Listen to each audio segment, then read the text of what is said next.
Right, let's make a start. Good evening, everybody who's joining us online, and welcome to our audience in the room as well.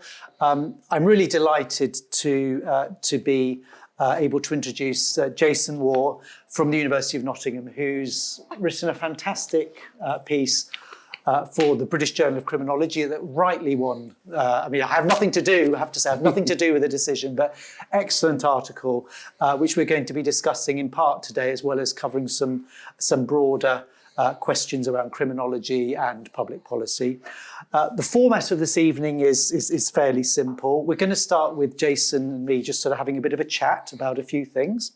And then in about 20 minutes, we will open it up for questions from the audience, question both from the audience who are here in the room and also from the audience who are online. If you're online and you want to ask a question, what you need to do is just use the hands up, raise hands function on your Zoom program, and then that's a way that we will be able to see that you want to ask a question, and then we will do our best to bring everyone in. I'm just saying we've got 57 joining online so far. I know there's a number of others who are also planning to join, so maybe more than that. So bear with us. We'll try and get as many people in as we can. Without further ado, let's move straight on. So, Jason, tell us a little bit about how you got involved in criminology and some of your background, because it's an interesting sort of backstory there. Okay, well, so for those, I've written about this, so many people will know this, but I was a lifer. I got banged up when I was 17. I got out when I was 30.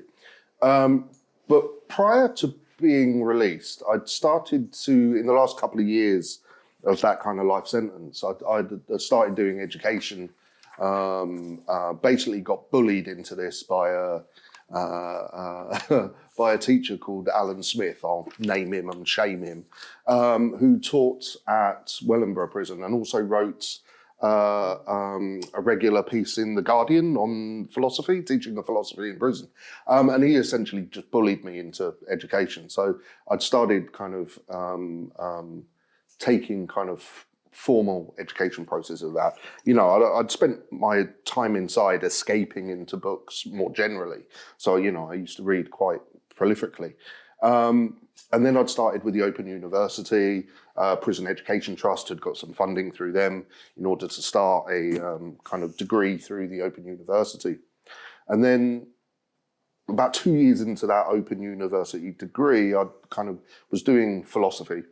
And I'd used the credits that I had from the Open University, because I left school with no qualifications. Excuse my language.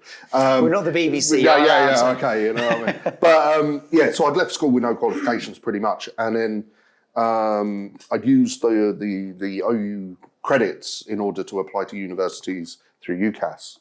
And just as that, and I was applying to do philosophy, essentially. But what happened is I'd been moved to Blantyre House at that time, so I was also on my way out, in terms of the parole system, and I was getting home leaves. And during one of those home leaves, I was invited by Alison Liebling, Shad Maruna and Ben Crew to the Cropwood Conference on the Effects of Imprisonment, which was being held at Cambridge. So on a home leave, I went to that conference and I met a scholar called John Irwin there, who was like, you need to be in criminology. You really need to be in criminology. You need to be in this field. But I didn't want to come out of prison and then go immediately into studying crime, punishment, and those types of issues. As I said, I got banged up when I was 17. So actually, what I wanted to do was come out and build a life. So actually, I applied to university to study philosophy, and I got accepted at the LSE to do a degree in philosophy, logic, and scientific method. The most poncy title of any degree you can possibly imagine. But it was off the back of that, I then applied to do a master's in criminology at Cambridge, and then transferred into criminology at that point.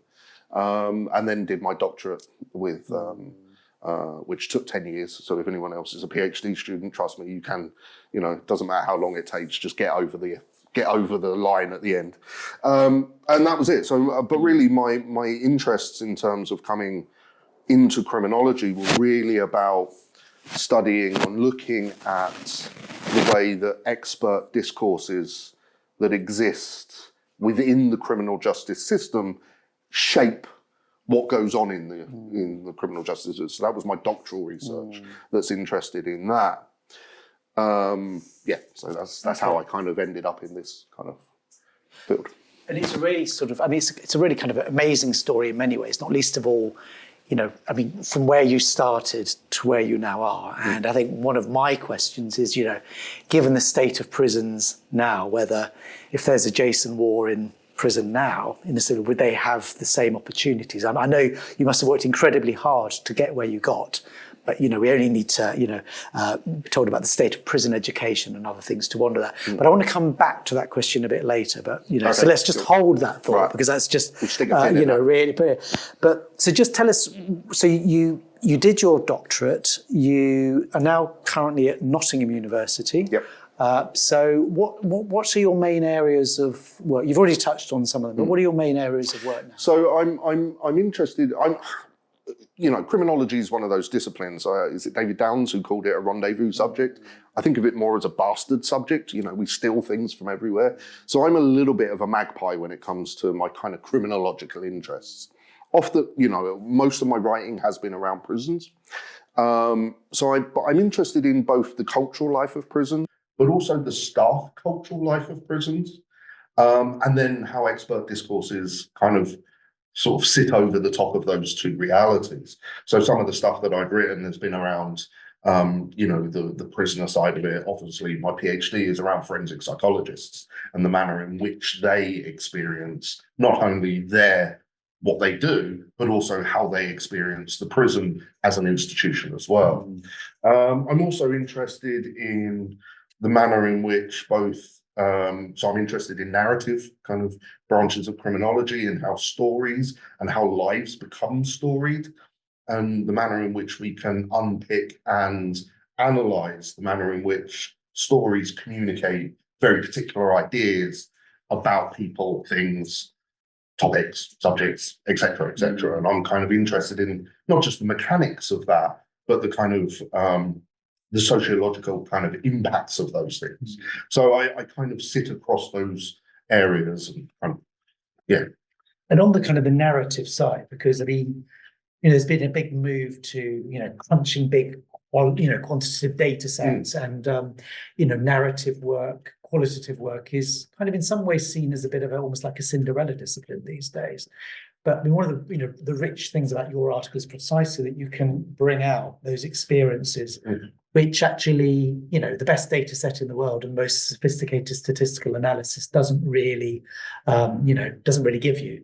So, what's your kind of sense about, the value in current criminological research for that kind of, more, qualitative and narrative approach, and really capturing those stories and experiences? Well, and I think the story of research is probably the thing that's most important here. So we know that there has been this kind of, and this is something that's haunted criminology for a number of years, is that kind of the manner in which administrative or metricized data can shape policy, practice, etc., etc. But actually, when you start talking, and I've had this a couple of times when you're talking to either ministers, policy advisors, special advisors, or what have you, is that actually it's the individualized story that has the more emotive impact in terms of shifting people's thinking. So you can present data to people all day long, and actually data is very easy to kind of dismiss. Whereas actually forcing someone not forcing, that sounds bad, but forcing people into actually confronting the lived realities of people has a much more profound impact in terms of getting them to think about things in a much deeper way. Because there's a text in by Ben Bowling and Coretta Phillips on racism and criminal justice system. And what they argue in that text is actually what we need to do is move away from descriptions of inequality and metricized descriptions of inequality and disproportionate policing, criminal justice, this, that, the other, to actually looking at the lived experience. Because once we move into those kind of further, deeper, richer descriptions of the realities that people live in, then we're going to get into a much more serious conversation about the impacts of policies on individuals and people and groups and populations. And it's, if you can get people over that kind of hump a little bit, then all of a sudden you can have a much deeper conversation and a much more, and maybe this is a bit Pollyanna-ish of me, you know what I mean?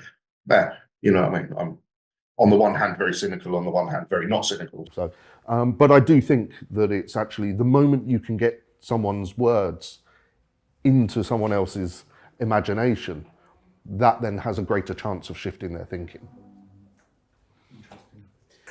Well, let's move on to your article in the British Journal of Criminology.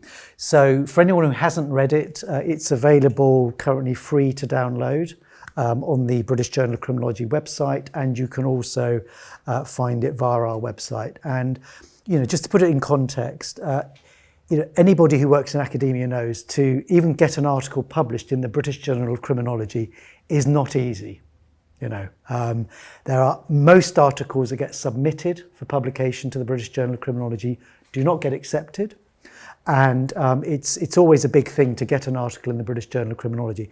So to win the Radzinowicz Prize in Criminology, which is the editorial board themselves saying, of all the articles we published this year, this is the best article in our view, is a real feather, I think, in anybody's cap.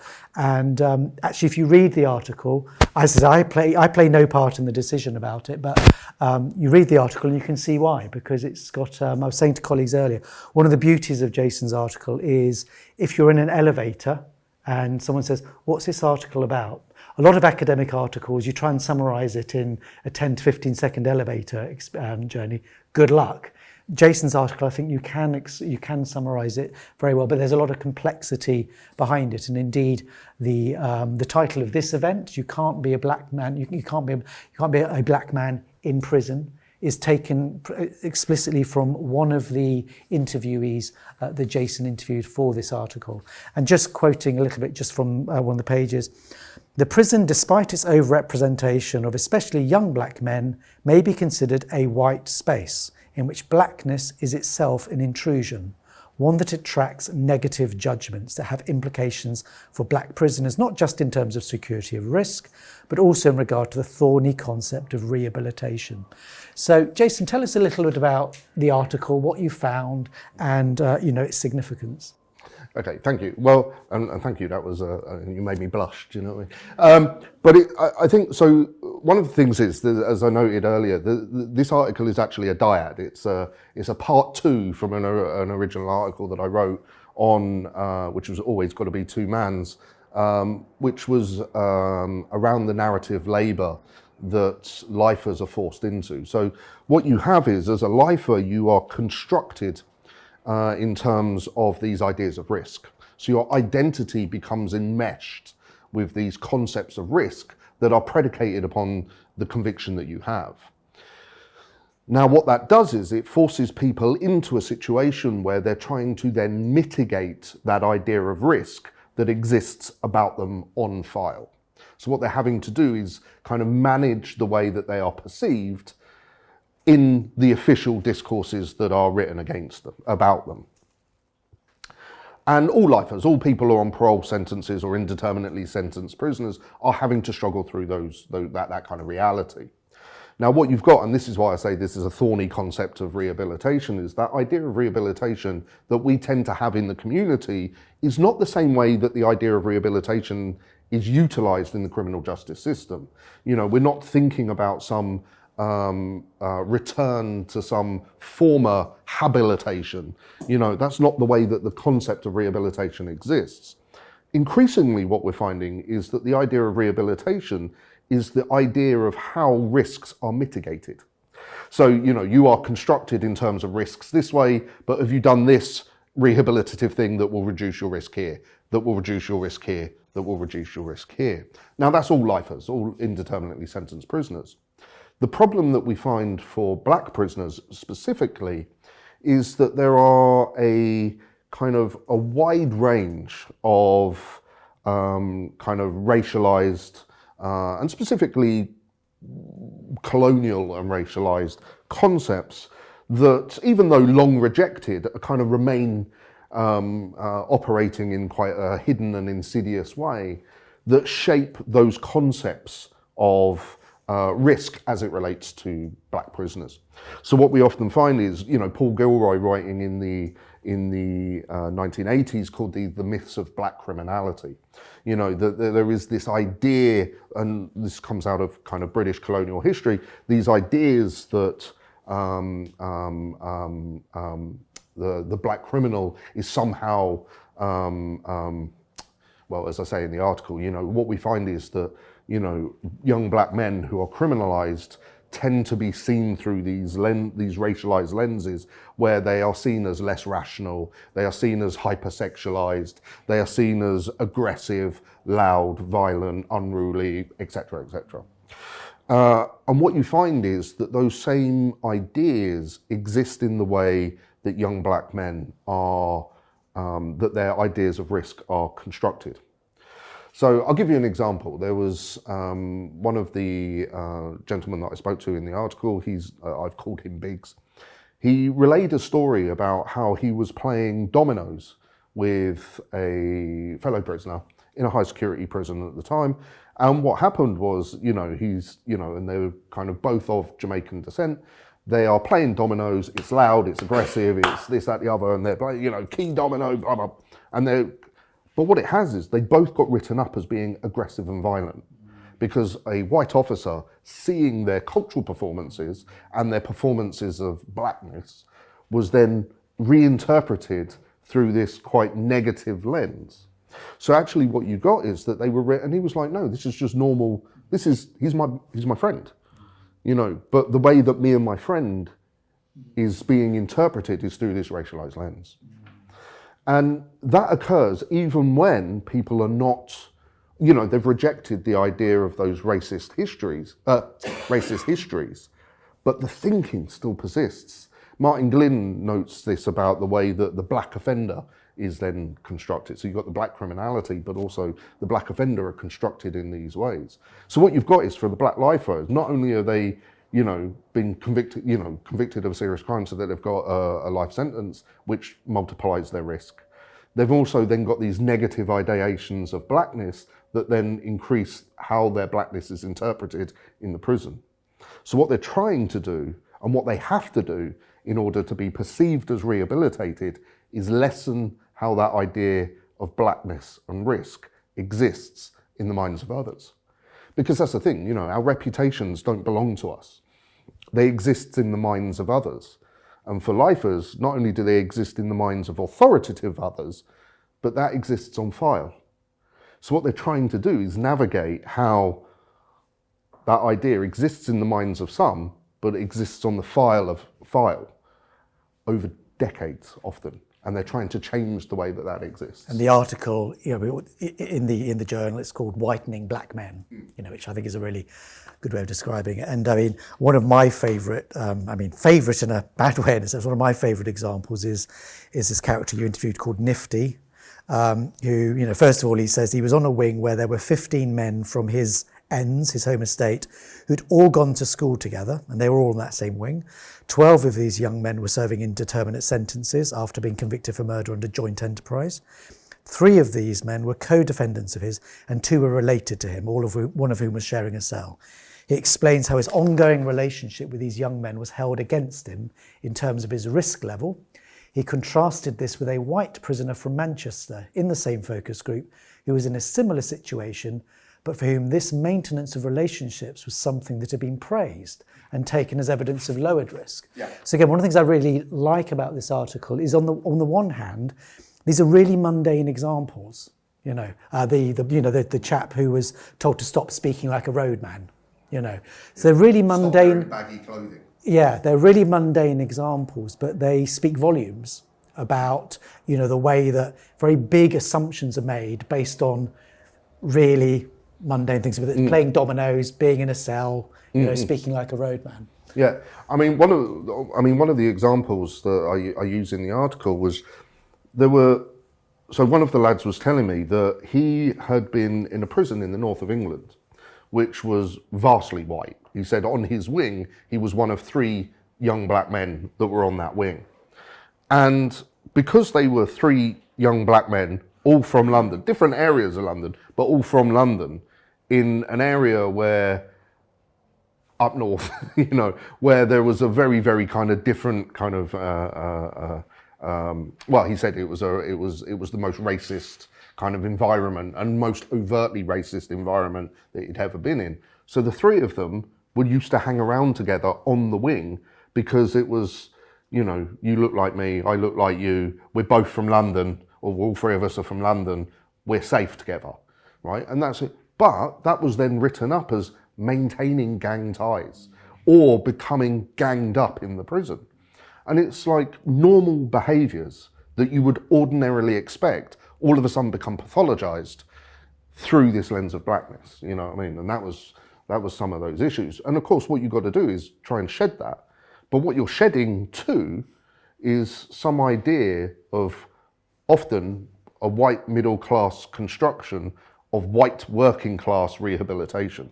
So you've got young black working class men who are having to seem to be like white work, or the white middle class ideal of what the white working class rehabilitated person looks like. You know what I mean? So that's the levels of which they're trying to, and that's why I said it's about, they're trying to whiten their blackness, because they're forced into this situation of having a double consciousness, to use Du Bois's term. They're having this idea that, they have to exist as the person that they are with their cultural background, the lives that they were, in a context in which, that is judged negatively. So they're having to be something else. And what they're then having to do is kind of, in a disciplinary way, code switch between, their self-identity as a young black man or the institutional version of their blackness, and they're having to switch between those 2 things. And that actually creates a barrier in terms of the kind of how they are perceived as rehabilitated, you know what I mean? So they have to overcome a barrier, which I call a colour line, again, using Du Bois's kind of concept here. I have so many questions, but I'm going to behave myself. The problem is we could exactly. It's very easy to describe it in very simple terms, but all of a sudden, to unpick some of these ideas, you need to get digging in. No, I'm going to behave myself and invite some others to ask questions. So if you're joining us online and you would like to ask a question, then use the raise hands function on Zoom, and we will do our best to bring as many of you in. But let's start with friends in the room. There must be somebody here, I'm sure, who has some thoughts or reflections on what they've heard so far. So who wants to? Yeah. Danny Bowles from BPMI. With innocence. Sorry, Danny, I should just say, so we have a microphone here, so the people joining online may not be able to hear you, but don't worry, what I will do is I will do a brief summary of your question, just so those who are joining online can benefit from it. But it's not a very serious question. So, in my experience of prison, a lot of white young men try to imitate young black men. And I wonder whether, first of all, you've had that experience, maybe not in an ACAT prison, and why that would happen. In other words, there are plenty of prisoners who actually sort of want to be part of the black group. Now, I'm not saying these people are innocent. They're probably more criminals than black people, but that does happen as well. I wonder if you've experienced that, or if that has any resonance with you.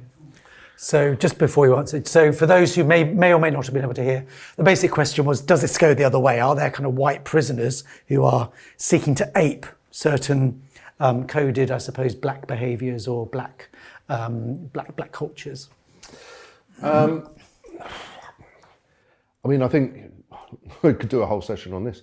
I think one of the things that we need to disentangle is that for many people who end up in prison, I was going to say the vast majority, a significant proportion come from kind of inner city urban environments, whether they're white working class or whether they're working class more generally. What you tend to find is that there is now, so the proliferation of Black British English language or codes and forms have proliferated out and have been adopted more broadly in terms of urban and inner city language forms. And as a consequence of that, when you're in prisons, what you find is that those language forms, those language codes exist more significantly than you would probably encounter them on the outside. But I think you need to, that's a very, very different thing from what I understand that you're talking about, which is about people adopting in kind of coded signifiers of blackness when they are not themselves black. And I suppose the cost for them is arguably lower. Yeah. Because if you're a white prisoner aping certain black stereotypes, the white prison officers they'll know you're kind of, as it were, playing a role, and they will probably have a different... Yeah, I mean, you're not going to be assessed and judged in the same way because it's not inherently tied to your physicality. Yeah. I mean, if that is happening and the manner in which that is happening, what the causes, the social causes of that are, I could speculate, but I would be speculating. So it's probably not best that I speculate. Right, let's take maybe, yes, Rona. Hi, I'm a criminal defence solicitor from a firm just next door, the other side of the wall there. I was just interested to hear whether you've had any engagement with policymakers as a result of the article, or prison governors, or people who are the more progressive kind of, officials in prisons, because what you're asking them to do is really quite a wholesale cultural, mental, emotional shift. And as you'll know, you can surveil, you can look at the external reports, the wing histories, the stuff that goes out externally to probation, for example. But what's difficult to control is what's written in SIRs, which are the security information reports, which is where all the gems, the nuggets end up, if you ever get your hands on them. So I've just, has anyone reached out to you? Are you in a dialogue with any of these people? So the question there really is just whether there is Jason, whether there is a relationship between, really interesting article, has there been much interest from policymakers and others and people in the prison service who might be able to learn from and apply what your article is pointing out? Interestingly enough, so during the pandemic, I got invited to a number of prisons to talk about, during Black History Month, about some of these issues, but not to prisoners, to staff. And I realised very rapidly that what I had to do was kind of give a history of the ideas of race and racialisation, because lots of those ideas, people just don't know. They're not taught them. I mean, we deliberately do not teach these things in schools anymore. So actually, even with our students, when there is a kind of a systemic, epistemic kind of ignorance as it relates to these kind of things. But what I found quite remarkable was that lots of staff could immediately see the things that I'm talking about and were like, oh yeah, I get that.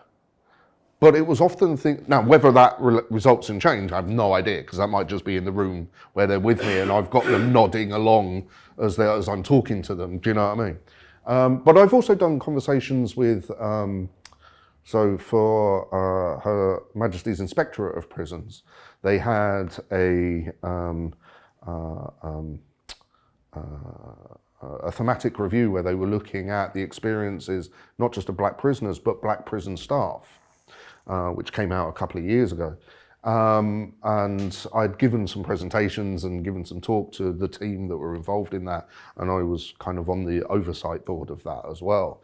And actually what we saw there was that lots of these themes were coming out for prison staff as well as prisoners. So black prison staff were also saying that their behaviours were being misinterpreted or reinterpreted negatively by certainly white security staff in prisons. And what was quite interesting, I mean, that report's available through the HMRB, you can see that. So what's interesting is, and I think this is what's both interesting and frustrating, is that this stuff's known, but it's still ongoing. And I think that's trying to get into why people know that this is happening, but yet it's still going on. I think that's where, I don't have an answer for this, but I think that's where the kind of problem in terms of policy influence is. Thank you very much. We'll endeavour to put the link to that report that you mentioned in the follow-up email. So let's see if we can take a couple of questions from those who are joining us online. So, Neela, would you like to bring in the first question, which I think is Malcolm Fowler, though he's listed there as Yvonne Fowler. So there, maybe it's a nom de plume. But Malcolm, you should be able to unmute yourself in a minute. And there we go. Hello. Hi, Malcolm. Can you hear me? We can hear you. Sorry, my wife borrowed my computer, and that's the reason for the nom de plume. However, Jason, thank you so very much for that. I wonder if you might agree with me that this cuts very deeply, not only into the backgrounds of those who are black or are in prison, who may have come, or their families have come from elsewhere, but also into the assumptions and the conditioning, indeed the education of those in this country who are taught to believe that empire was good and that colonialism was okay, really, because on a balance sheet basis it was good for those we were colonizing. And there is so little education in our schools about slavery and all the other implications, and revolts are called revolts, whereas actually they are freedom fighters trying to regain their own country. And so I honestly wonder if that isn't really at the back of all this. We're not aware of it, we're doing our best, but we all need to be re-educated about that, and I include myself. Yeah. Okay. Yeah. Absolutely. Is basically the answer. And I think one of the things that we don't, and we're not very good at understanding this more broadly. I was just having this conversation with someone this afternoon, actually. One of the things that we're not very good at understanding is how the construct of the idea of race exists, why that concept exists in the first place. And I mean, if we think about it, this idea exists or existed, and has a legacy that's ongoing, that, somehow, for some reason this idea kind of was constructed that there is somehow different types of human animals, right? There are different types of humans that are constructed, and the moment that idea was constructed, it was constructed in terms of a hierarchy, right? Now, people don't understand, where that came from, why that existed, and and we know that biologically it's largely nonsense. Humanity is a ridiculously homogenous species. So one of the kind of facts, if you take the pigeons in Trafalgar Square, if you test the pigeons in Trafalgar Square, you're going to find more genetic variation there than you will across the whole of humanity. It's like we are remarkably homogenous. But this idea existed, and that idea played a role in our colonial, or in our imperial kind of endeavors and in our colonial conquests. You know, we constructed this idea of the white, you know, of white superiority and black inferiority, you know, and that has absolutely shaped our history. The problem is those two things have become largely divorced in the way that we consider either of them. So the manner in which we consider racism and the manner in which we consider our colonial and imperial past, those two things have been disaggregated, where actually you can't disaggregate those things. On top of that, we then, because we don't talk about these things often that honestly, we're not really fully aware of how those ideas, even when they've been rejected, have a legacy that still shapes the way that people think in the here and now. You know, if you think about these ideas shaped British kind of colonial practice for 300 years. Those ideas, once you stop that, those ideas don't go away, they don't dissipate. What they do is they proliferate, but in a hidden way. And we need to understand that. So yeah, absolutely, I think this goes back to that more broader kind of educational and kind of epistemic kind of landscape that we exist in.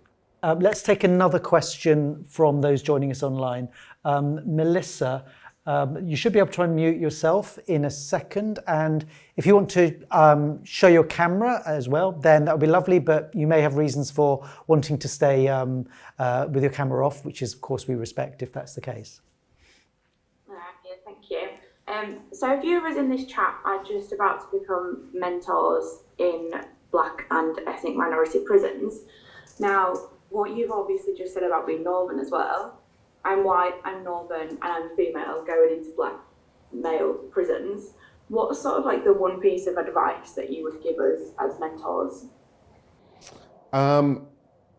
Simply, just have an open mind and talk to people. Don't assume their experience, ask them what their experience is. And I think that's the first step for any mentoring in any kind of context, really. You know, and I think it's quite easy for us to have assumptions about kind of not just these realities, but the realities of people in prisons, full stop. And actually, I think, you know, the more you kind of just remain open and sort of, you know, talk to the person because they are people, you know, and remembering that, because sometimes the prison is quite good at getting you to forget that you're talking to people, and they want you to think about them as a population level. You know what I mean? That's the way that the prison kind of deals with them. They deal with them or operate with them at population level, and then treat the individual as if they are part of that population rather than the human that they are. So I think, you know, just, you know, remembering that you're talking directly. I mean, that sounds like I'm teaching you to suck eggs, and I do apologise if that comes across that way. But, you know, I think it is certainly when you're talking to people, if they've had experiences of being racialised and in very particular ways, and have experienced racism in very, very particular ways, if you have no way into that experience directly from yourself, then the only way that you can understand those experiences is by getting the people to explain them to you. But you've got to acknowledge that they may not want to. Then actually revisiting those ideas can be traumatic. You know, if you're asking someone continually, you know, what were the microaggressions that you've suffered with on a daily basis? You know, that can trigger a whole bundle of other kind of emotions and consequences and ideas that they don't necessarily want to grapple with. So on the one hand, listen to them, but also be guided with how much they want to talk about those things. You know, not everyone wants to be able to go, yeah, I've experienced this and this. And also, what you've got to remember is for a lot of racialized minorities and racialized groups, is that these are not things that they encountered just when they came into the criminal justice system. This is occurring when they tried to get jobs. This was occurring at school. This was occurring in primary school. This was occurring in how their mum was treated in the maternity unit. You know what I mean? It's been, their life has been a constant series of encountering kind of varying forms of racism and the microaggressions that occur in everyday society. You know, you're constantly butting up against those things. So you have to be aware that the person in front of you has that history, and you need to be sensitive to that. Let's just pick up on that point. Because I think one of the things that, you know, we found over the years is that when you're doing research, particularly if you're doing research in prisons, there can be a great, sometimes, that's the point I think you're making, a sort of great fatigue in, do I have to tell you the story again? You know, how many times has someone come and researched me? And particularly in the context where there is a feeling that, you know, there's a great pressure to say, we need to have this research, we need this evidence. You do the research, you do the evidence, you go to the policymakers, they don't pay any attention. 3 years later, you do the same thing again. So what are the kind of the ethics around that, which is different from, you know, an individual interviewee that you're having and saying you have the right to withdraw at any point, and it's your story, not mine. But what are the more generalized ethics of researching and working with a group who probably have been, for some of them, been researched to death? Well, I think I'm going to take a slightly different view to this than most people in my position. I think the moment that we assume that people have been researched out, the moment that we assume that populations who, certainly in prisons, who are some of the most marginalised groups that we have in our society, and also some of the most vulnerable people that we have in our societies, the moment that you assume that you know their position and act in terms of ethics on that assumption, I think you're actually acting unethically. Do you know what I mean? And I think people in prison will soon tell you if they don't want to speak to you. Do you know what I mean? If they've had enough of you, they will soon tell you, jog the fuck on. Do you know? Sorry, they will tell you they're not interested, or they'll just blank you, or they'll walk past. But I think one of the things that I found over doing this for years is the moment that you give someone in prison an opportunity, even if they've been researched, if they can see the value in talking to you, that is where the value in it lies. Regardless of how you use that information beyond that point, if the individual that you are talking to sees value in talking to you, that is the quid pro quo that goes on between the researcher and the researched. That's where the value lies. The value doesn't lie in necessarily what your research can do for that individual. You know, if they get something out of talking to you about their experience, then you don't really need to justify it beyond that. But to assume that that's not going to happen, to assume that that's exploitative, to assume, and also the idea of research being exploitative is predicated on a slightly odd idea of where the value of research sits, I think. But that's me, you know what I mean? But anyway, I think having that assumption can often lead you into more unethical behaviours in terms of research, because all of a sudden what you might then do is prevent people who could have come and spoken to you, who could have all of a sudden exercised their voice. You're denying them that opportunity. And I think people who are silenced and are silently silenced, to steal a phrase, you know, in which, you know, there are structural systems that are geared towards silencing their voice. I think if you become part of that process, then we're in trouble. Do you know what I mean? Again, I said I'm slightly Pollyanna-ish in the way that I view these things. But.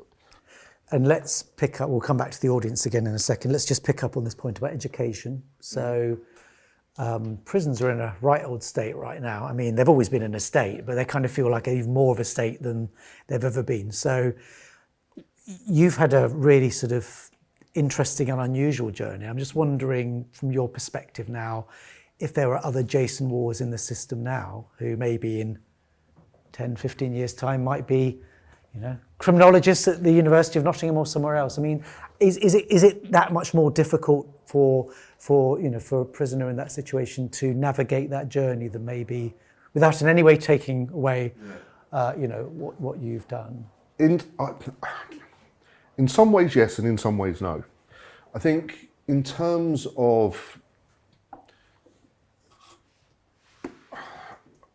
the way that the old OLAS kind of system worked in terms of prison education, and the way that, the prison, was it Prison Education Service contracts or something they're called? I can't remember what they're called now. But the way that those operate, there is a kind of, or they exist in such a way that they actually disincentivize education to some degree. And education in prisons is often the least significantly paid. So it actually becomes, and is often offered at very low end. And some of that's based on some very dodgy research that was done in the kind of 1990s about educational levels in prison.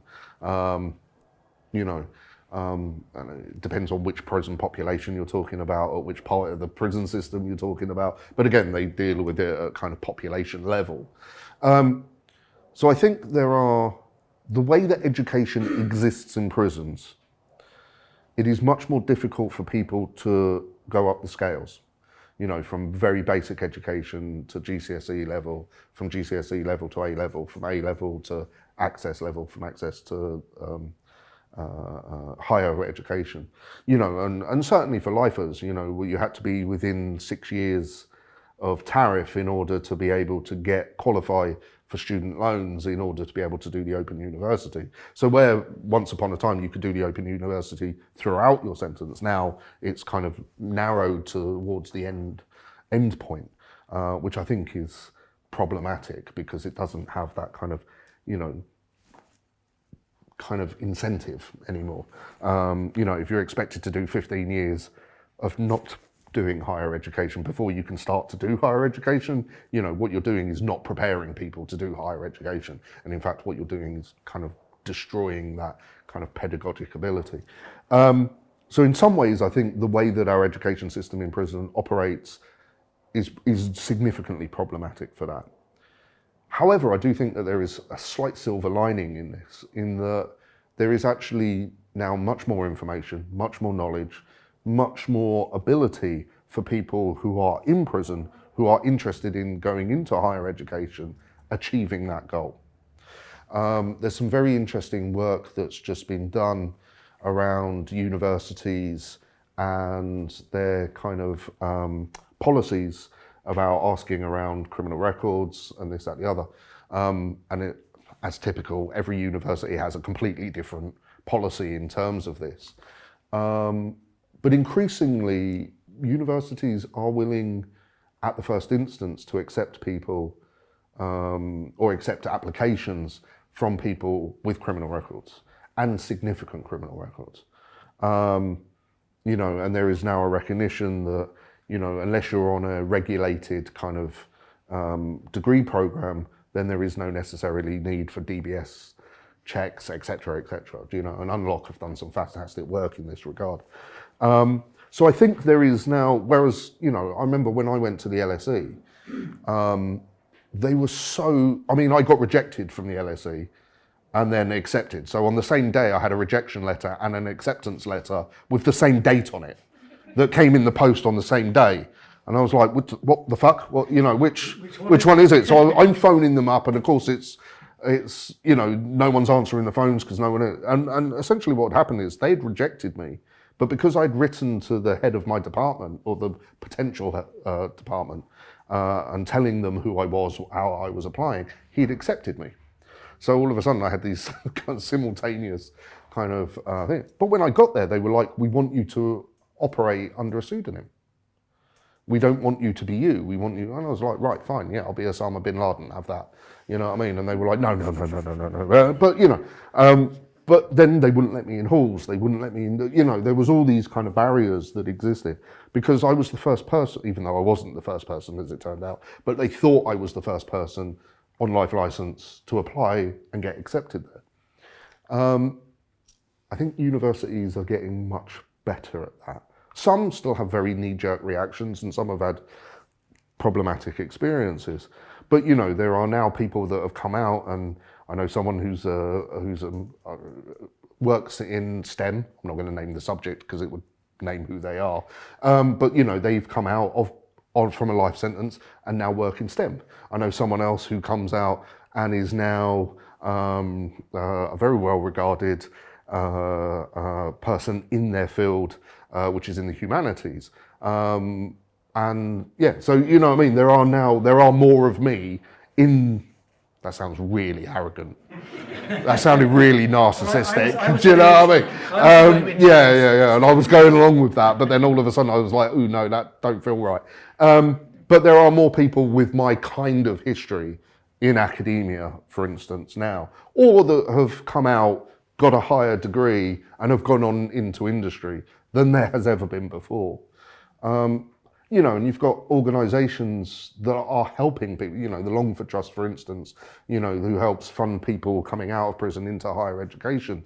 You know, so there are more and more people that are coming out. So I think, on the one hand, what's going on inside is making it more difficult, but actually out here, there has been something of a sea change in that regard. Interesting. Okay, thank you.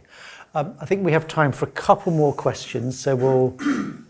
Richard, did you? Thank you, Jason.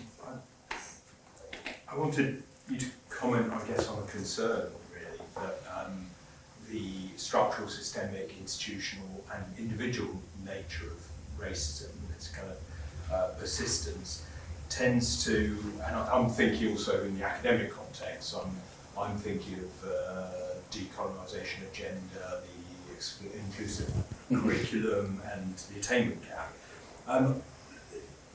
somehow tends to obscure the persistent, dynamic and continuing intentional nature that is forming these structures and that is creating.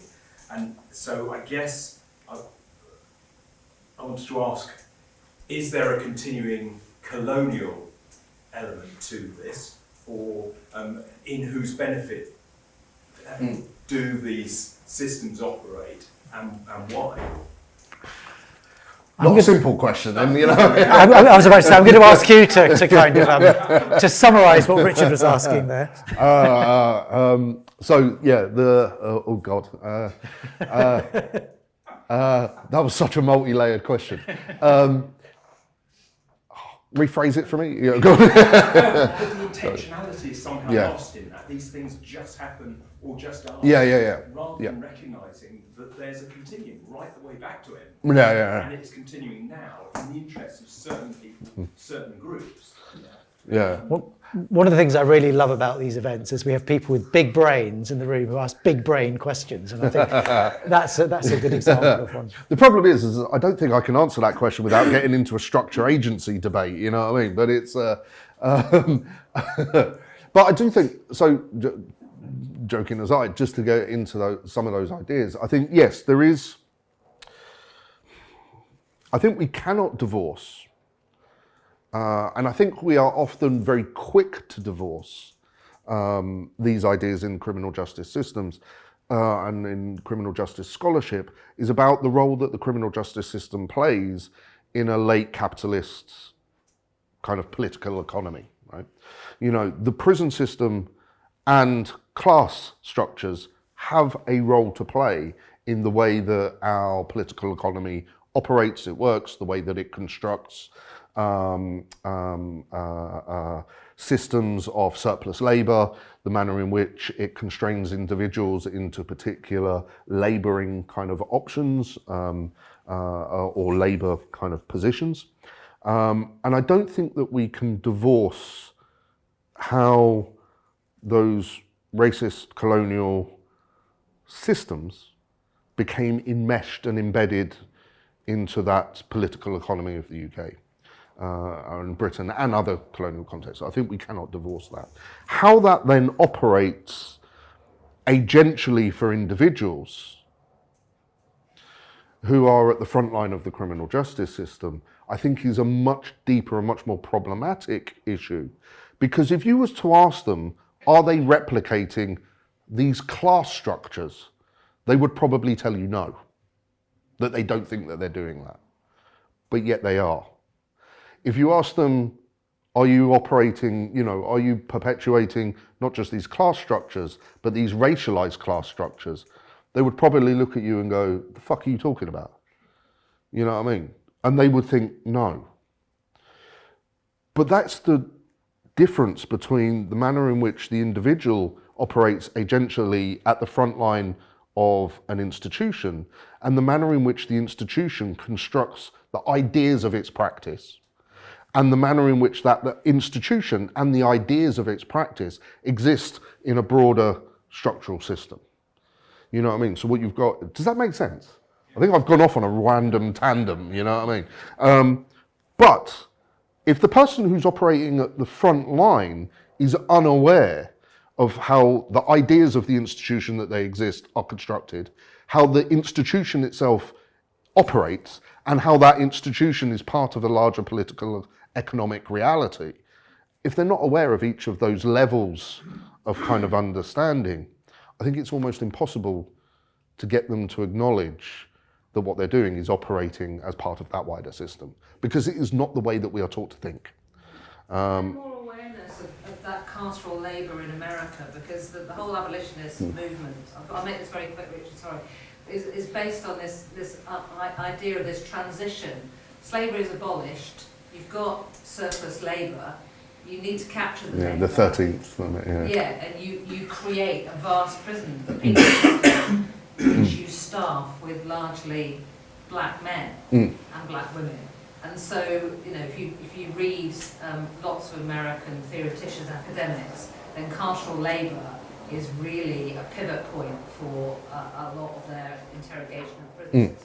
Right. I want to also take, before you answer, Jason, I want to take Mark, who's been very patiently sitting with his hand up. I really like your talk and listening to what you said, but the last question has kind of spurred me to answer a question, maybe a bit more hopeful. But I was on a webinar this morning, British Social Attitude Survey, and the real gem out of 1.5 hours on that, John Curtis will be very important about public attitudes and politics and attitudes since Brexit.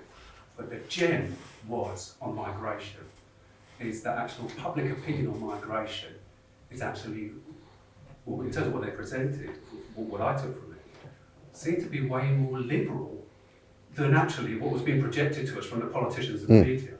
And that was the one kind of gem I came from that in terms of hope. And I just wondered if you could give us a bit of hope around criminal justice, because looking at this election campaign right now, there ain't a lot in terms of hope. I just wanted to leave that with you. So we've been talking about some of the structural constraints, and in the sense of making an argument, I think, not just for education, but for political education, including those working in prison. But it's also, you know, it feels overwhelming. So, you know, where does hope come in? Where is it, you know, possible to see some change? And then we'll aim to try and take at least just one other person online, and then I think we'll have to close. I'm going to take I'm going to start with a very hopeless kind of a more cynical version. If you look at the British Attitude Survey, one of the things over the last 30 years that's come out of that survey, and this has been remarkably stable, is the percentage of respondents. I'm not going to say the British public because I have issues with their methodology, but you know, it's a separate issue. So, but the percentage of respondents who consider themselves racially prejudiced has never fallen below 25%. Never. Literally, go back and have a look at the data. It's remarkably stable over time. You get fluctuations in that, but the baseline, it's never dropped below 25%. And I think, and those are people who are acknowledging that they themselves are racially prejudiced. Now, what that means to the people who are answering that question, I don't know. That could be much more complicated. So I think, you know, but we need to understand that this is the context upon which lots of these other issues, certainly in terms of the criminal justice system, are operating. I think one of the benefits, and this will slightly touch on your point as well, is that historically we've been very bad in the UK with having these conversations. In America, these, you know, you've probably got 60, 70, 80, I mean, Du Bois writing over 100 years ago now about some of these issues, you know. In the UK, this has been, it comes in fits and starts. So what you do is you get a huge amount of kind of really good scholarship in the 1960s, that fades away. You get in the 70s, you get another bout of really good scholarship, fades away, etc., etc., etc. But I think the points at which that fades away are lessening. So actually, you know, what we're getting is a much more continual conversation around some of these issues. But also there is an awareness in criminal justice institutions that these issues exist. And I think the more that we have, certainly people coming into the criminal justice system who are then building up into kind of positions where actually action can be taken, those people now have a greater awareness that these issues are occurring. And not all of them, but a significant and growing number of them want to do something about it. Now, what we need to do is get the numbers of people who want to do something about it up to a critical point that actually something does start to happen about it. And I think we're getting there. I think it's going to take time, unfortunately, but I do think we're getting there. I think the people are, current government aside, you know, who are, you know, institutional racism doesn't exist, structural racism doesn't exist, systemic racism doesn't exist. You know, they want to collapse racism back down into an individual idea of prejudice. You know, but you know, hopefully they'll have fucked off soon. But you know what I mean? It's sorry, they will be gone soon. Are we editing this? No. So I do think that, you know, potentially we're getting into a place where there may be a critical mass beginning to occur. But I think that we need to do more about getting educational levels right. We need to get more people understanding these kind of complexities so that when they end up in these institutions, they can start to recognize where these things are occurring and happening. And at that point, then we will hit critical mass. You know? So somewhat hopeful. Now, we have two people online, Noreen and Gary, who would like to ask a question. You've been very patient. One of the advantages of doing this kind of stuff is we don't, although we're overrunning, we don't have to cut to the 7 o'clock bulletin. So I think we can just keep going for another couple of minutes. So what we'll do is we'll take both questions at the same time. Mm-hmm. So Noreen, if you want to ask your question, and then Gary, you ask your question, then Jason, you can wrap up, and then we will finish. So Noreen. Hi, good evening. Thank you so much. Oh. I have a question. I do think there can be a over-researching and objectification of young black men in the prison system. And I have to be honest that some of these ideas have been circling for many years. Many papers have been written. And I believe in the power of narrative as a researcher myself, working with prisons across London. These stories are powerful, they're moving, and they can change minds. They have the power to transform. My question to you, I have a young black child, a young boy who is 8 months old, and I would really regret that in 10 years' time, 20 years' time, we'll be talking about this again, about what needs to change. I want to ask you, what benefit do you see, or what do you see from this research? What outcome would be meaningful for these young black men who gave you their time and their lives and they opened up? What do you see as meaningful change for them? Thank you, Noreen. And then let's take Gary's question as well. Gary, if you want to ask your question as well, and then we will wrap up with some final thoughts from Jason. Hi, Jason. It's a personal hello as well, because we used to work together. Yeah. Some years back. So, good to see you after such a long gap. But I suppose my question is, obviously most of what you've described as black people, as black males, we live like that as part of everyday society. I think what I struggle with, I still work in prisons, Jason. So obviously been working now in prisons for 13 years. I think what a lot of black men struggle with is this hyper visibility. There is no escape, almost nowhere to hide. I mean, at least within society, you're talking about obviously dominoes and so forth earlier on. There's that escape within the home, and same for me. I can now escape within a home. So. And be myself and move away from obviously that double consciousness you've talked about earlier on also. I think Obviously, you know, I'm someone who has lived experience myself. I refer to the experience of prison as being on the plantation. When I used to write about prisons, that's exactly what I called it, the plantation. I felt it was one of the closest things within my lived experience that I'd ever come to feeling like it was to be on a plantation. And I suppose moving on from that, my question would be is, looking at obviously the work of people like Michelle Alexander, who obviously writes about the new Jim Crow and this movement towards slavery, prisons are getting bigger. It's been very much accepted, as far as I'm concerned, that prisons are an accepted space for black people. They're places that are a rite of passage within our community, but also a very accepted space in terms of how the European community view us as well. So the question is, do you feel there is an Americanization of our British prison system? Is there potential for it to become a prison industrial complex, very similar to what we see in America, with the size of prisons and prisons, me going into prisons and knowing that they're using every single available space at the moment to build more cells? Thank you, Gary and Noreen, I think, for both sharing some really personal reflections as well as asking some great questions. So I'll take Noreen's question first. I think more broadly from the article, will that have direct benefits to the individuals who participated and who spoke to me? Not in a direct way.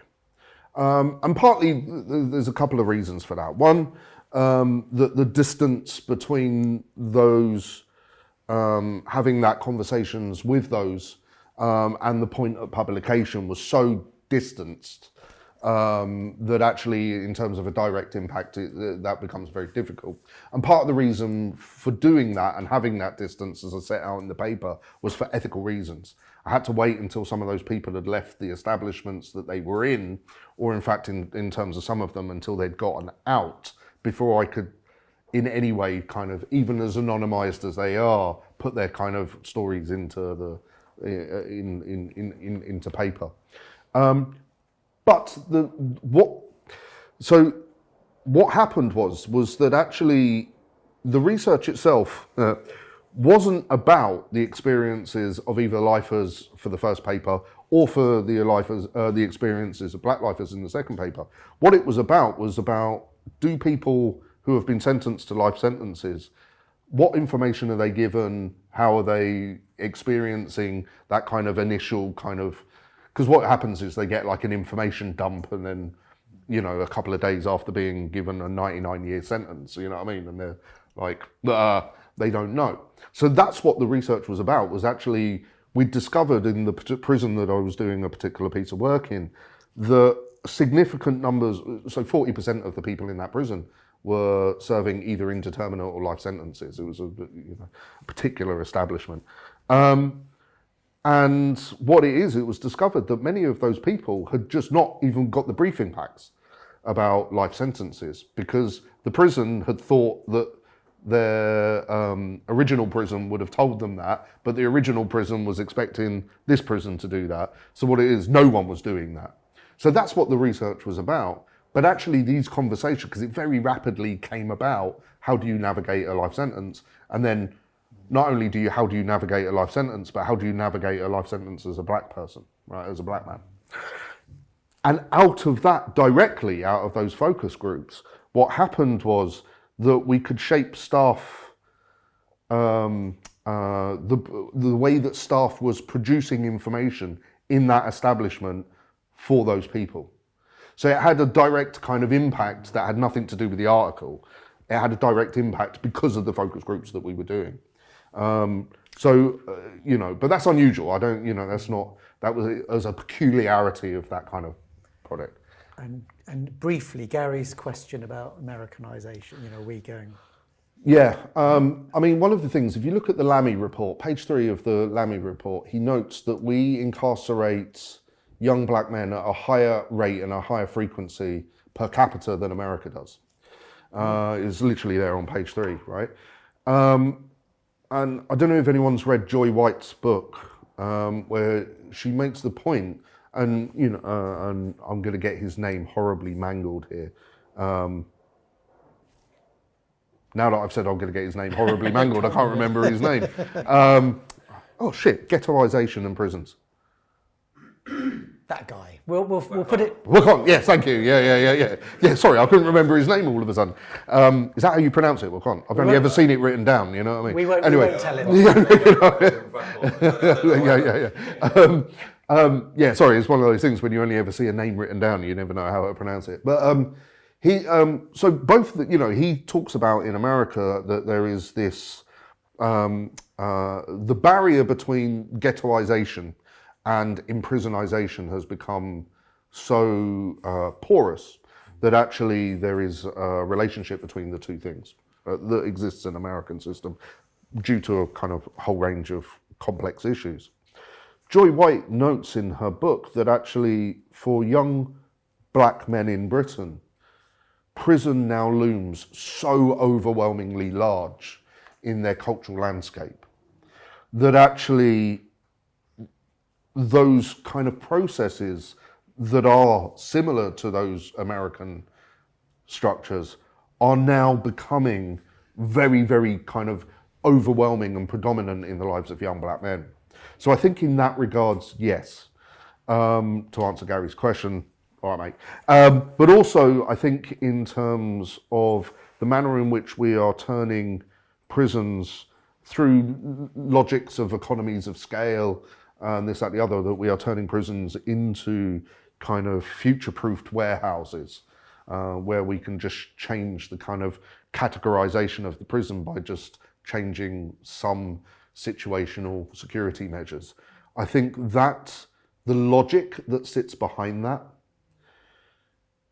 and the kind of economic logic, the fiscal logic that sits behind that reasoning means that we are much further down that road towards that kind of turning these into industrial spaces than actually I think we have ever been before. Even when we used to have prison industries, and there was those kind of overlap between the prison and labour, I think we are actually now much more further down the road fiscally and economically in terms of the logics that exist in American prison than we have ever been before. But I don't think we're fully all the way down there yet. But those logics, new public management has cemented that, for the last 20 years we've seen this, kind of logic really construct the way that we not only use, but the way that we build prisons. Jason, thank you very much indeed. That's been a really, I think it's a combination of suspicions confirmed about some things and learned some new things as well, and some really challenging ideas both from you and from some great questions. So thank you so much. But I think we must draw this to a close. I suspect we could keep going for a lot longer. Those who are here in person, you're very welcome to stay. We're going to have some food and refreshments. Sorry those online who can't join us for that, but maybe next time. So thank you all of those who've joined us online. Thank you those who've joined us here, and thank you, Jason.